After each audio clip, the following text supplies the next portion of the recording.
Hello friends, good afternoon to all of you. Last video में हमने constitution होता क्या है ये देखा था और उसकी प्रस्तावना देखी थी। ठीक है, अब आज के क्लास में कॉन्स्टिट्यूशन की विशेषताएं क्या है, हमारे भारत के संविधान की विशेषताएं ये देखना है हमको। ठीक है, तो क्लासिफिकेशन ऑफ कॉन्स्टिट्यूशन से स्टार्ट करते हैं। पूरी दुनिया में जितनी भी कंट्री है उन सारी कंट्रीज़ के संविधान किस टाइप के हो सकते हैं वो हम पहले देखते हैं। क्लासिफिकेशन ऑफ कॉन्स्टिट्यूशन, तो ये 4 टाइप से इसको क्लासिफाई कर सकते हैं, बांट सकते हैं इनको 4 टाइप में। पहला है निर्माण या विकास प्रक्रिया के आधार पर। ठीक है, तो संविधान का निर्माण किस प्रोसेस में हो रहा है और वो अभी विकसित है कि विकास पूरा बन चुका है, ये सब। ठीक है, विकास प्रक्रिया के आधार पर। दूसरा है परिवर्तनशीलता के आधार पर, मतलब हमारी जो लाइफ है वो चेंज होती रहती है, परिवर्तनशील है, वो कांस्टेंट नहीं है, कुछ भी चीज़ कांस्टेंट नहीं है। ठीक है, तो संविधान जब बना था और अब आज की डेट, ये जो डेट है उनमें अंतर है, तो उसको भी देखते हुए उनकी संविधान निर्माताओं की दूरदृष्टि बोल सकते हैं इसे, कि वो ये सब भी सोच करके संविधान का निर्माण करते हैं। ठीक है, परिवर्तनशीलता के आधार पर, विधायिका और कार्यपालिका के संबंधों के आधार पर। ठीक है, तो विधायिका होता है विधायिका जो कि सारे रूल्स बनाते हैं, रूल्स और रेगुलेशंस बनाते हैं। कार्यपालिका होती है जो इन रेगुलेशंस को लागू करवाती है। ठीक है, ये कार्यपालिका विधायिका का भी एक अलग चैप्टर है, वो बाद में पढ़ेंगे। ठीक है, फिर आता है केंद्र व राज्य के संबंध के आधार पर, राज्य और केंद्रों के बीच किस टाइप का रिलेशन है उसके आधार पर। ठीक है, तो निर्माण या विकास प्रक्रिया के आधार पर 2 टाइप के संविधान हो सकते हैं, निर्मित संविधान और लिखित संविधान, और दूसरा हो सकता है विकसित या अलिखित संविधान, विकसित व अलिखित संविधान। ठीक है, तो हमारे देश का संविधान जो है वो ऑलरेडी निर्मित हो चुका है, संशोधन चलता रहता है, लेकिन वो बन चुका है संविधान। ठीक है, और वो लिखित फॉर्म में है क्योंकि वो बहुत बड़ा संविधान है इंडिया का, और अगर उसे लिखित फॉर्म में नहीं रखेंगे तो पूरी शासन व्यवस्था चलाने में बहुत ही मुश्किल होगी, इसलिए वो लिखित फॉर्म में रखा गया है उसे। ठीक है, तो ये हमारा जो संविधान है उसकी पहली विशेषता है, ये होती है कि वो निर्मित है और लिखित है। ठीक है, पहली विशेषता। दूसरा है परिवर्तनशीलता के आधार पर अनम्य और नम्य। तो अनम्य मतलब होता है कठोर, नम्य मतलब होता है लचीला। नम्य नाम से ही ये क्लियर है, नम्य लचीला, अनम्य कठोर। तो लचीला संविधान किसे कहते हैं, मतलब जो नम्य मतलब जो इजी होगा, आराम से जिसे हैंडल कर सकते हैं। ठीक है, तो नम्य लचीला संविधान ऐसा संविधान होता है जो लिखा नहीं जाता, ये अलिखित संविधान होता है। और हालांकि इसमें इस संविधान को संसद द्वारा ही बनाया जाता है, लेकिन ये लिखा नहीं रहता और इसे संविधान की संशोधन प्रक्रिया में भी नहीं शामिल किया जाता। ठीक है, क्यों नहीं शामिल किया जाता इस लचीले संविधान को, क्योंकि ये जो इस संविधान के तहत जो रूल्स बनाए जाते हैं वो साधारण बहुमत से ही पारित हो जाते हैं। ठीक है, उनमें कुछ विशेष बहुमत की आवश्यकता नहीं होती है, इसलिए इसे संविधान संशोधन की प्रक्रिया में शामिल नहीं कर सकते। ठीक है, फिर होता है कठोर अनम्य संविधान। तो कठोरता से मतलब है कि वो बहुत ही टफ होगा, मतलब उसमें संविधान संशोधन करना थोड़ा मुश्किल हो सकता है। ठीक है, ये जो संविधान होता है वो लिखित फॉर्म में होता है क्योंकि वो टफ है, और इसलिए उसे लिखित फॉर्म में रखते हैं। और इस संविधान में क्या होता है, जो संविधान तो संसद के सदस्यों द्वारा ही बनाए जाएंगे, लेकिन इसमें जो बनाए गए संविधान है उसे लिया जाता है कि इसमें संविधान संशोधन में इसे माना जाता है। ठीक है, अब ये जो कठोर संविधान है उसमें विशेष बहुमत लगता है किसी संविधान को पारित करने के लिए विशेष बहुमत की आवश्यकता होती है। ये साधारण सॉरी ये साधारण बहुमत से पास नहीं हो सकता, इसके लिए विशेष बहुमत की आवश्यकता होती है। और विशेष बहुमत क्या होता है? साधारण बहुमत क्या होता है? 50%, ठीक है, 50% प्लस 1, 50% से जो भी चीज़ है साधारण बहुमत के लिए, अगर उसमें 50% से एक ज़्यादा या थोड़ा सा भी ज़्यादा है तो वो साधारण बहुमत कहलाता है। और विशेष बहुमत का मतलब होता है कि सदन में जितने भी सदस्य उपस्थित हैं उनके 2/3 सदस्य उपस्थित होने चाहिए टोटल सदस्य संख्या के, और जो बहुमत होता है वो भी 2/3 होना चाहिए, ठीक है। तो ये कठोर होता है, कठोर संविधान होता है इस टाइप का। और इन संविधान में जो इसमें संविधान को सर्वोच्च माना जाता है कठोर संविधान में, मतलब कि यदि संविधान संसद सदस्यों के द्वारा अगर संविधान बनाए जाते हैं कोई से, और यदि वो न्यायालय को ठीक नहीं लगता है, उसमें कुछ ऐसा लगता है कि वो मूल भाव को कुछ चेंज कर रहा है संविधान के, या फिर अगर वो ठीक नहीं लगता है तो न्यायालय उसे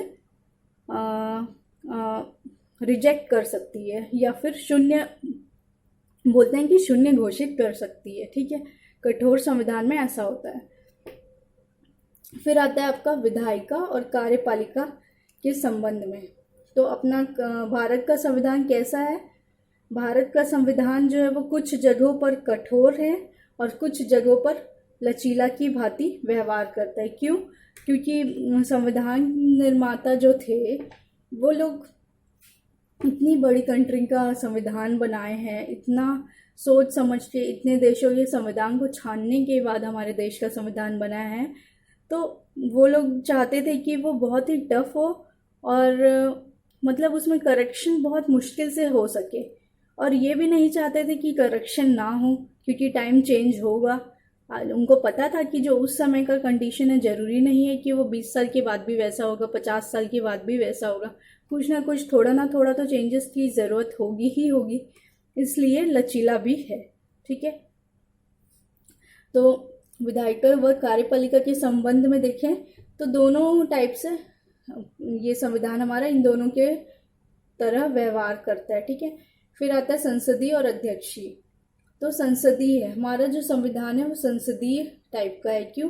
संविधान जो है वो संसद के सदस्यों से मिलकर ही बनता है, ठीक है। लेकिन ये वजह नहीं है, वजह ये हो सकती है कि भारत की जो राजनीतिक कार्यपालिका है अर्थात जो कि केंद्र सरकार है, ठीक है, वो विधायिका अर्थात संसद में जो भी बहुमत रखने वाले दल होते हैं उनसे ही बना होता है, इसलिए ये संसदीय है। हमारी जो संविधान है वो संसदीय प्रणाली की है, और ये इसलिए भी संसदीय क्योंकि संविधान निर्माताओं ने अपने पुराने अनुभव देखे हुए हैं, इसलिए ये संसदीय व्यवस्था है, ठीक है। फिर आता है केंद्र व राज्य के संबंध के आधार पर। तो होता है इसमें परिसंघात्मक, संघात्मक और एकात्मक, ठीक है।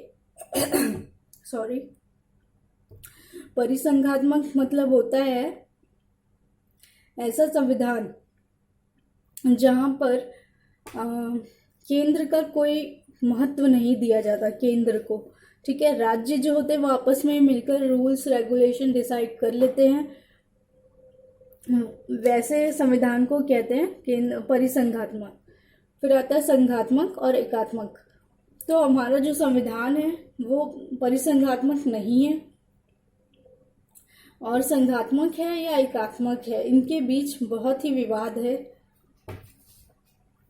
पहले देखते हैं एकात्मक संविधान क्या होता है, ठीक है। एकात्मक मतलब नाम से ही क्लियर है, वन, ठीक है।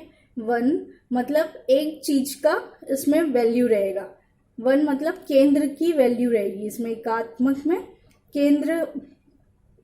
केंद्र शासन के हिसाब से ही ये काम करेगा।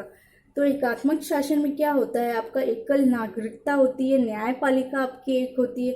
नागरिकता एक मतलब कैसे, जो आपका केंद्र है और राज्य है। केंद्र हालांकि राज्यों से मिलकर ही बना हुआ है, लेकिन राज्य में अलग राज्य में जो है वो अलग नागरिकता की ज़रूरत नहीं है। अगर आपके पास इंडिया की नागरिकता है तो आपको अलग से छत्तीसगढ़ की नागरिकता लेने की ज़रूरत नहीं है। तो ये एकात्मक हो गया, ठीक है। और एकल न्यायपालिका मतलब न्यायपालिका भी एक होती है इसमें, ठीक है। अलग से राज्य के लिए कोई न्यायपालिका नहीं होती है।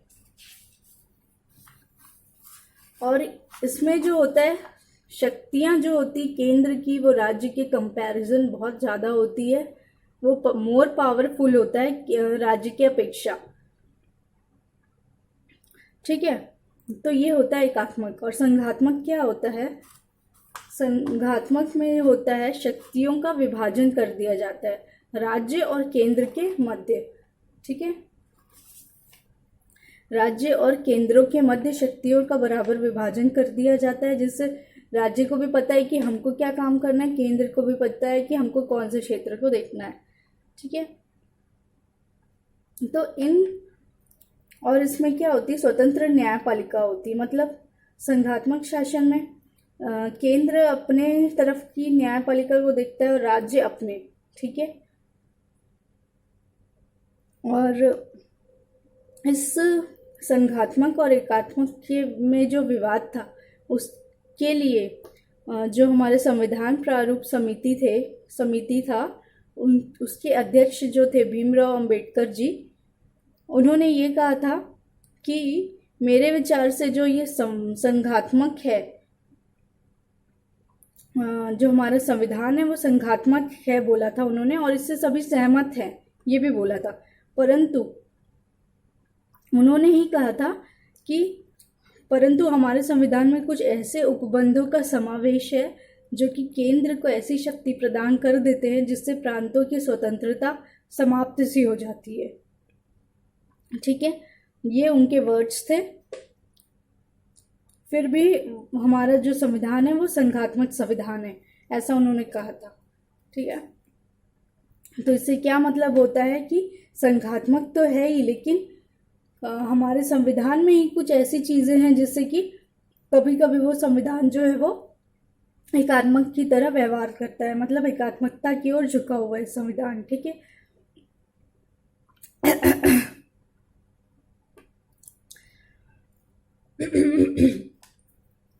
फिर आता है यही जो चीज मैंने आपको बोला है वो मैं यहाँ पे लिखी हुई हूँ।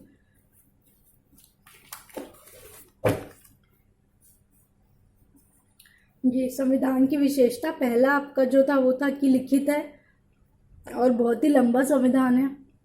फिर आगे आपका लचीला और कठोर दोनों का मिश्रण है ये हमारा जो संविधान है वो। तो लचीला में संशोधन जो होता है वो सामान्य बहुमत से होता है, अलिखित होता है ये, और जो संविधान जो बनाए जाते हैं वो संसद द्वारा ही बनाए जाते हैं, ठीक है। और कठोर में संशोधन के लिए विशेष प्रक्रिया होती है, दोनों सदनों में 2/3 सदस्य की उपस्थिति और बहुमत की जरूरत होती है,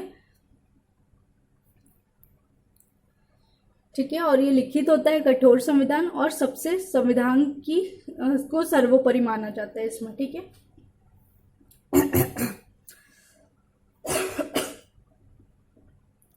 फिर आता है नंबर 2 एकात्मकता और संघीय व्यवस्था, ठीक है। तो ये भी मैंने बता दिया कि इसमें केंद्र मोर पावरफुल रहता है राज्य के कंपैरिजन, सशक्त केंद्र होता है, एकल नागरिकता होती है, न्यायपालिका एकल होता है, और संघीय में शक्तियों का विभाजन होता है और न्यायपालिका स्वतंत्र होती है, ठीक है। और संघात्मक में दोहरा शासन होता है, मतलब राज्य अपना शासन करती है अपने तरीके से और केंद्र अपना शासन करते हैं। परंतु ये जो एकात्मकता की ओर इसका झुकाव होता है वो मतलब जैसे कि देखो जैसे इसमें होता क्या है, हमारे कंट्री में राज्यपाल जो होते हैं सारे स्टेट में, उनकी नियुक्ति कौन करता है? राष्ट्रपति करता है, ठीक है, राष्ट्रपति जी करते हैं। तो राष्ट्रपति कहाँ से हैं? केंद्र से हैं। तो केंद्र से हैं तो वो सारे राज्यों में राज्यपाल की नियुक्ति कर रहे हैं, मतलब वो अपने फेवरेट पर्सन को भी चुन सकते हैं उसमें, है कि नहीं। और राज्यपाल जैसा पूरा काम तो हालांकि मुख्यमंत्री का ही रहता है, लेकिन राज्यपाल की बोल सकते हैं राज्यपाल के अनुशंसा या निर्देशों पर होता है वो, है ना। तो राज्यपाल अगर राष्ट्रपति का फेवरेट है तो वो राष्ट्रपति के हिसाब से काम करेगा। तो इस हिसाब से बोलते हैं कि इसमें जो केंद्र जो होती है वो मोर पावरफुल होती है एकात्मक शासन में। और इसमें और क्या होता है, राज्यसभा में भी जो सदस्यों का बंटवारा होता है वो भी समान प्रतिनिधित्व का नहीं होता। आप देखते हैं कि छत्तीसगढ़ में कम है, यूपी में ज़्यादा है। क्यों है? क्योंकि वो पॉपुलेशन के बेसिस पर डिसाइड किया गया है। ठीक है, तो ये एकात्मकता में होता है ऐसा। और लोक सेवाओं में भी स्पष्ट विभाजन नहीं किया गया है लोक सेवा का। और एकल नागरिकता है, वो तो इंडिया की एक ही नागरिकता है, वो तो एकात्मकता ही है ना। तो ये हो गया हमारे संविधान की विशेषताएं, इतनी विशेषताएं हैं। उसके बाद है कुछ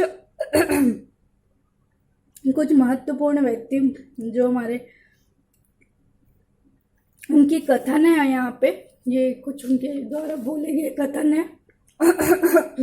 सॉरी, पता नहीं क्या हो रहा है आवाज को। तो ये सब उनके नाम है, मैं नेक्स्ट वीडियो में ये बताती हूँ। ठीक है, थैंक यू सो मच।